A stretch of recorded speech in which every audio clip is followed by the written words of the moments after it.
सबको जय मसीह की। मैं जतिन बब्बर और आप देख रहे हैं मसीह परिवार चैनल। जैसे कि आप सब जानते हैं कि मैं इस चैनल पे प्रभु के अलग अलग दासों की वीडियोस डालता हूं, तो अगर आपको हमारा चैनल अच्छा लगता है तो आप इस चैनल को ज़्यादा से ज़्यादा सब्सक्राइब जरूर करें, ताकि आप प्रभु के वचन को सुन सके। वीडियोस को ज़्यादा से ज़्यादा शेयर करें ताकि जिन लोगों तक वचन नहीं पहुंचा उन तक भी वचन पहुंच सके।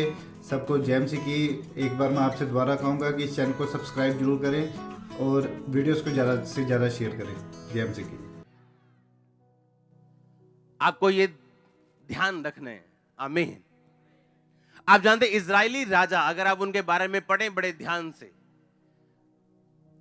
तो इजाबेल जो थी,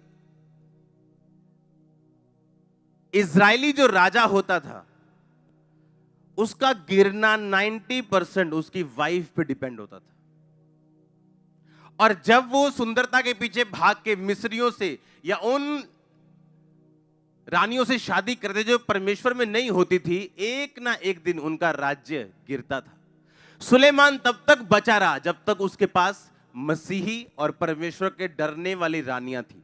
और जब वो अन्य जातीय रानियों में गया, वो खुद भी फंसा और मारा गया। आपकी लाइफ आपके हाथ में है, डिसीजन आपका है। कैसे आगे जाना है ये आप सोचेंगे, आप डिसाइड करेंगे। परमेश्वर सिर्फ आपको बताएगा, थोपेगा नहीं। हालेलुया। पर बाद में अगर आप रोएंगे और प्रेयर करेंगे, उसका कोई असर नहीं होने वाला है। आप जितने मर्जी अनॉइंटेड, गिफ्टेड, ब्लेस्ड क्यों नहीं है, ये गलतियां आपका पीछा करेंगी। कुछ चीजें ऐसी हैं जो आप जल्दबाजी में नहीं कर सकते, और इसीलिए मैंने कहा आत्माओं की परख आपकी लाइफ में होना जरूरी है।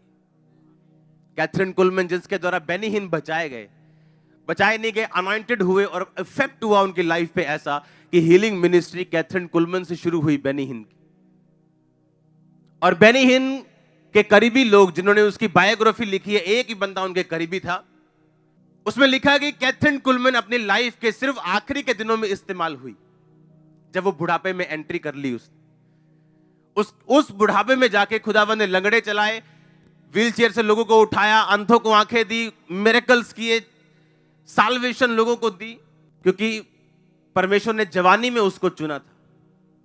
और जवानी में एक ऐसा लड़का उसको मिला जो प्रचारक था, और उसने कहा कि हाँ हम शादी कर ले, तो भी प्रचारक है, मैं भी प्रचारक हूं। और परमेश्वर की आत्मा ने उसको मना कर दिया शादी करने के लिए कैथरीन को।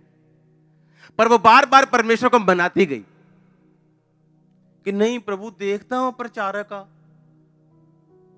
आप जानते परमेश्वर एक बार अगर मना करे, परमेश्वर ने कहा उसको कि इजरायलियों को श्राप देने मत जाना। कहता ठीक है जी। 2 दिन बाद फिर कहता प्रभु मैं जाऊं। मालूम प्रभु ने क्या कहा? हैं? नो, प्रभु ने कहा जा। पहले परमेश्वर ने कहा था मत जा, अब कहा। क्या परमेश्वर बदल गया? परमेश्वर को मालूम था तू एक ढीठ व्यक्ति है, तूने फैसला कर लिया है, तो तू अब जा। और उसने फैसला कर लिया था कि मैंने शादी इसी से करनी, और उसने शादी की। और जब तक उनकी मैरिज रही तब तक वो इस्तेमाल नहीं हुई। उसने प्रीचिंग भी की, उसने टीचिंग भी की, पर प्रभु ने कभी काम नहीं किया जब तक वो अलग नहीं हुई और उसकी लाइफ फिर शुरू हुई। आप समझ रहे मेरी बात? ये इतना सीरियस मैटर है, आत्माओं की परख, खुदावंद की आत्मा के अनुसार चलना, क्योंकि ये लाइफ है। एक रॉन्ग डिसीजन आप उसे प्रेयर के साथ कभी सही नहीं कर पाओगे। आप 20 साल बाद रियलाइज करोगे कि वो गलत डिसीजन था, और अपने बुढ़ापे में जाके वो इस्तेमाल होती है। अपनी जवानी के दिनों में वो अपनी मन मर्जी करती, चाहे चुनी हुई थी, खुदावंद के करीब थी, आत्मा पाया था, वरदान भी पाए थे, लेकिन वो किसी काम के नहीं। जब आत्मा की परख, जिसकी मैं 2 हफ्तों से बात कर रहा हूं, जब नहीं आपकी लाइफ में होती, तब ये चीजें होती। हालेलुया। आपको प्रेयर में रहना, बाइबल को पढ़ना, उसको अंदर समाना अपनी लाइफ के, कोई लीकेज नहीं रहने देना अपनी लाइफ में, अपनी स्पिरिचुअल लाइफ में, तो आप इन चीजों से बचे रह सकते हैं। तो परमेश्वर आपकी अगुवाई करेगा, वो आपको लेके जाएगा डे बाय डे, दिन प्रतिदिन। आप समझ रहे मेरी बात को?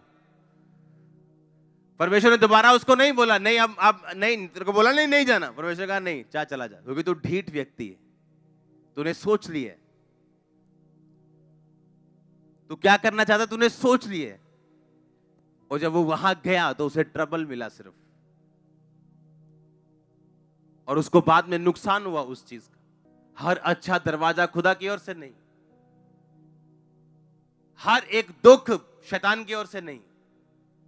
अगर आप स्पिरिचुअल हैं, अगर आप परमेश्वर की अनॉइंटिंग, उसकी रजा के, उसकी मर्जी के नीचे हैं, तो आप 200 नेगेटिव चीजों को अपने आसपास पॉजिटिव में बदलता हुआ देख लेंगे। आप देखेंगे हर नेगेटिव मिल मिल के पॉजिटिव बन रहा है आपकी लाइफ। मैं आपको होली स्पिरिट से मैसेज दे रहा हूं, अगर आप खुदा के साथ वफादार हैं, सुनो, कुछ भी परमेश्वर कहता है, कुछ भी ऐसा नहीं होगा जो तूने खोया होगा। तू हर चीज को रिकवर करेगा। मैं नहीं जानता ये आमीन किसका ऊंचा है। मैं कह रहा हूं यीशु मसीह के नाम में तू हर एक चीज को रिकवर करेगा। यीशु मसीह के नाम में तू हर एक चीज को रिकवर करेगी। In the mighty name of Jesus, hallelujah.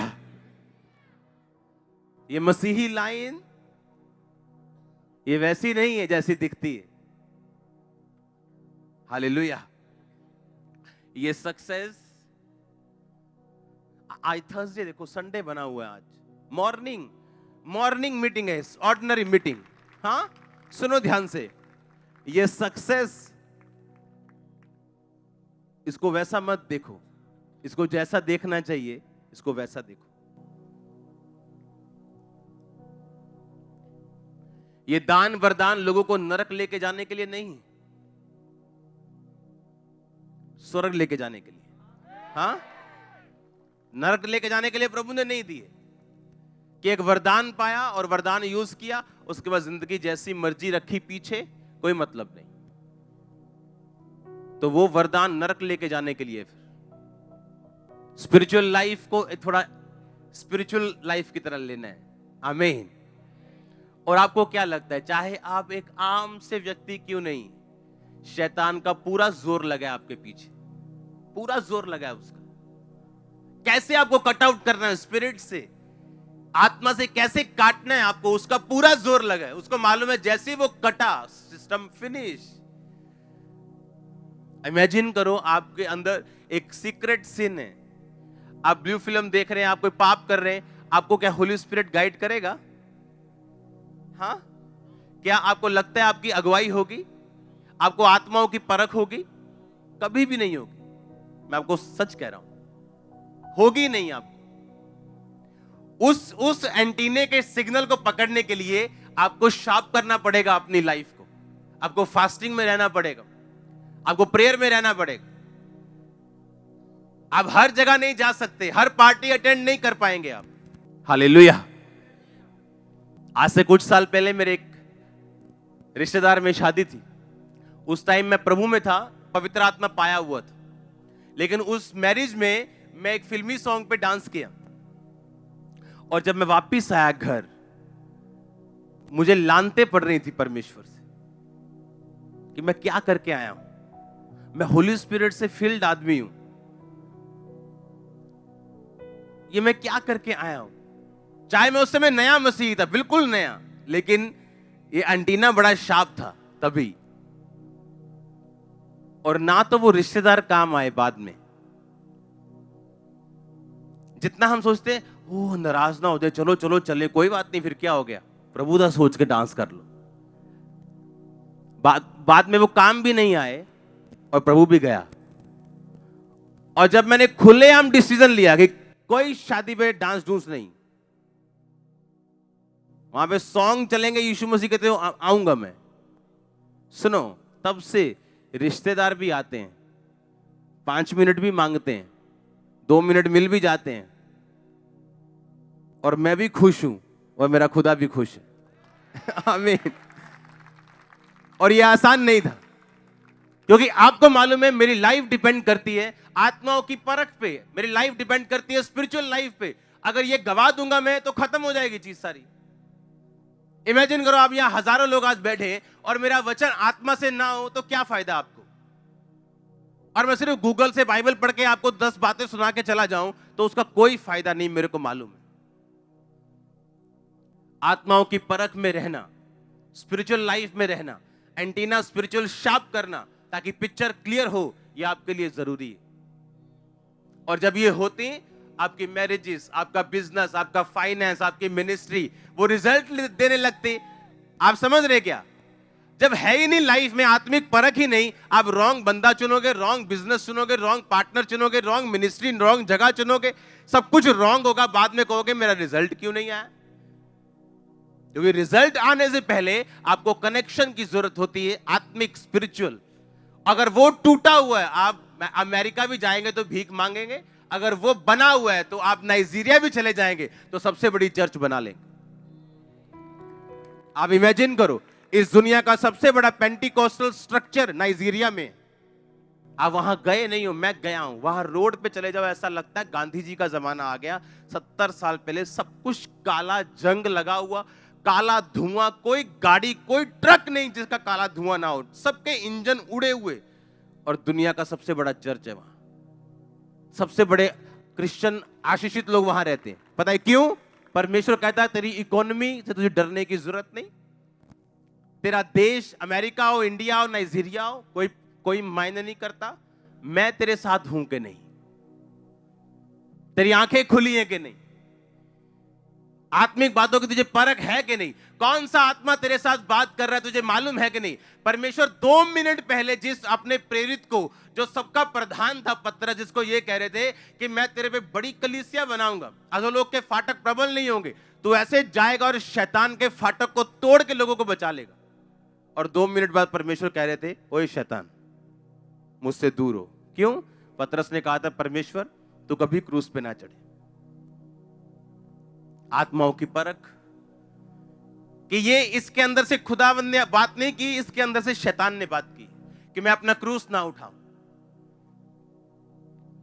आपका पक्का दोस्त, बेस्ट फ्रेंड आपको संडे आने के लिए मना कर रहा है। आपको क्या लगता है? आपका फ्रेंड बोल रहा है, उसके अंदर से कौन बोल रहा है? और जब आत्माओं की परख होती, आप समझ जाते हो कौन सा आत्मा इस बंदे के पीछे काम कर रहा है। आप उसका इलाज कर लेते हो, अपनी आत्मा में समझ जाते हो, रॉन्ग डिसीजन नहीं लेते हो, और उसके आगे आपकी नेक्स्ट लाइफ निर्भर करती। परमेश्वर आपको फिर स्टेप बाय स्टेप नए लोग, नई चीजों को देता है जब वो आप में इतनी स्पिरिचुअलिटी को देखता है। आप समझ रहे मेरी बात को? और जब कनेक्शन ही कटा हुआ है तो आप फिर कुछ पता नहीं क्या करना है जिंदगी में। ये उन लोगों का हाल है जो स्पिरिचुअलिटी में नहीं। अगर आप हैं फिर भी कंफ्यूज हैं, उसी स्पिरिचुअलिटी में बने रहिए, क्योंकि कंफ्यूजन जाने वाली। मैं आपको सच कह रहा हूं, कंफ्यूजन नहीं आएंगी, आएंगी। मुश्किलें नहीं आएंगी, आएंगी।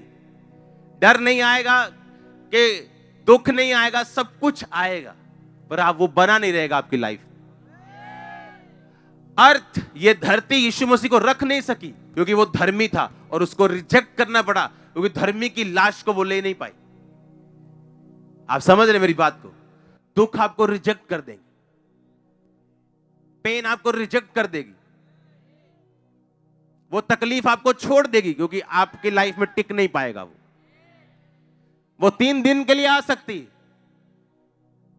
लेकिन संडे सुबह आपकी होगी। वो शुक्रवार शनिवार के लिए हो सकता है, लेकिन संडे आपका होगा। महंगा सौदा है भाई। बोलो अपने पड़ोसी को, बोलो महंगा सौदा है शैतान के साथ डील करना। वो सुंदर क्यों ना हो, आशीषित क्यों ना लगे, पर ये महंगा निकलेगा। आत्माओं की परख में रहना जरूरी है। आमीन। आप समझ रहे हैं मेरी बात को? क्यों जरूरी? क्योंकि उस पे डिपेंड करता है आप किधर जाएंगे, कहां तक पहुंचेंगे। और आत्माओं की परख वही बंदा ले सकता है जो कनेक्टेड हो परमेश्वर की आत्मा के साथ। पार्ट टाइम क्रिश्चियन नहीं कि चर्च में बैठे तो परमेश्वर के। मैंने ऐसे लोग देखे हैं, स्टेज पे चढ़ने के लिए आपको बोलेंगे हम स्टेज पे चढ़ के गाना गाना चाहते हैं, इतने वो अपने आप को धर्मी कहते हैं, और जब उनके घरों में शादियां होती तो कोई दुनिया का गाना नहीं जो बजता नहीं वहां,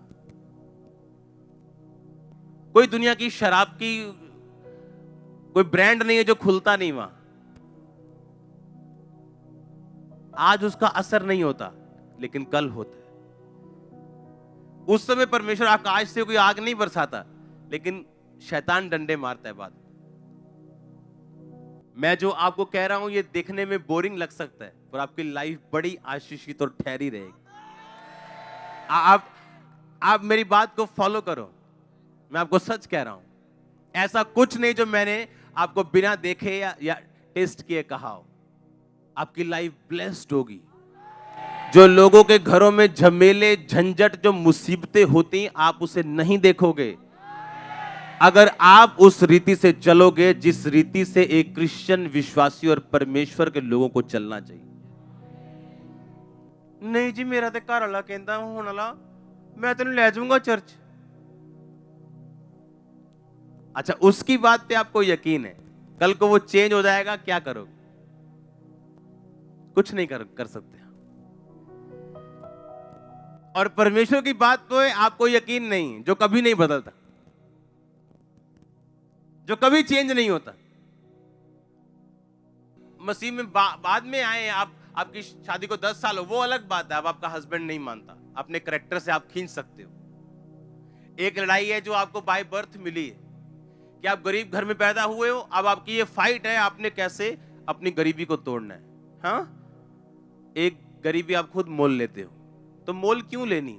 जो आपको जन्म से मिली है फाइट लड़ने के लिए कोई चीज, वो तो है ही है, उसको तो फाइट करना ही है, लेकिन खरीदनी क्यों?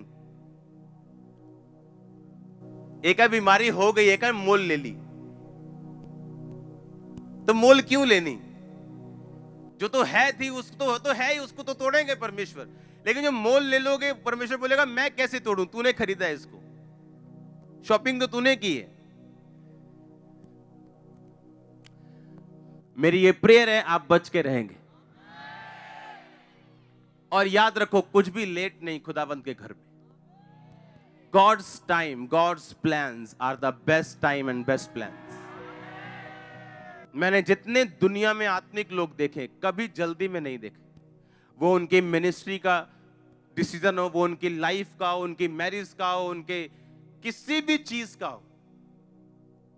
और याद रखो, एक गिरा हुआ व्यक्ति गिरी हुई सलाह देगा, और एक जीता हुआ व्यक्ति जीती हुई सलाह देगा। एक गिरा व्यक्ति, उसकी सलाह हमेशा गिरी होगी क्योंकि ये उसका एक्सपीरियंस है, और एक जीता हुआ व्यक्ति एक जीती हुई सलाह देगा क्योंकि ये उसका एक्सपीरियंस है।